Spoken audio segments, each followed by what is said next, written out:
The UN says it's the world's worst man-made humanitarian crisis.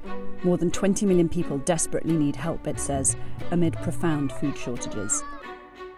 Joe Biden has made ending the war in Yemen one of his top foreign policy goals. A war which has created a humanitarian and strategic catastrophe. Washington itself supported the Saudi-led coalition that entered the civil war in March 2015. It's a complex war that has extracted a terrible civilian toll.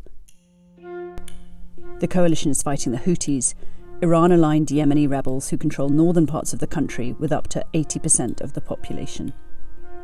The intervention has drawn widespread criticism over civilian deaths, including more than 3,000 children.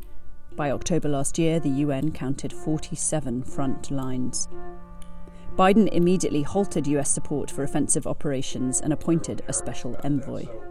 I want to stress that we're not here for a quick solution. I mean, we're not here just to get a ceasefire and say Yemen is done and walk away. The United States wants to see this through until we really have a situation that is stabilized so you can start to rebuild the country, which is so difficult. But even a ceasefire is looking very hard to get. Critics say the Biden administration's early moves have only emboldened the Houthis. That's in part because it removed a Trump-era designation of the Houthis as a foreign terrorist organisation, which humanitarians had warned could cause the worst famine in decades through choking imports. NGOs say conditions in the historically poor country have got much worse since the intervention of the Saudi-led coalition in March 2015, and say donor funds are urgently needed. It's 400,000 kids under the age of 5 who are at risk of dying if they don't get treatment that's harder to get as the international response to this crisis collapses.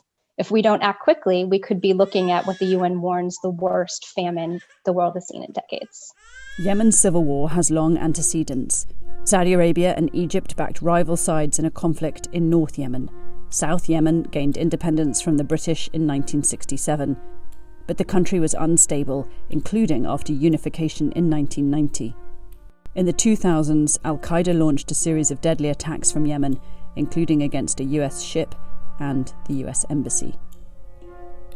In 2015, the Houthis, who mostly follow the Zaidi sect of Shia Islam and count on some support from Iran, forced the government into exile, triggering the latest conflict. Saudi Arabia and the United Arab Emirates intervened in support of the ousted Yemeni government. Barack Obama lent US support for the Saudi-led coalition, but later halted some arms sales to Riyadh, citing civilian deaths. The Houthis have accelerated their fighting in recent months in a bid to take Marib, the only northern province that remains outside their control.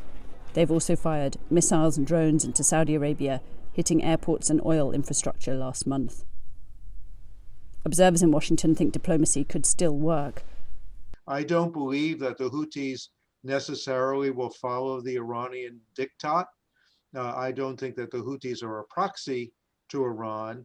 Nevertheless, the Iranians provide them important support, and the Houthis cannot afford to ignore the Iranians if the Iranians go to them and say, we believe the time has come to try to bring this to an end. Although it would be much more preferable to get a ceasefire, he believes talks could advance even without one.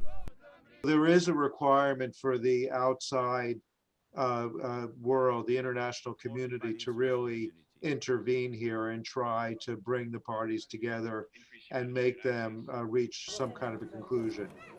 Katrina Manson, Financial Times.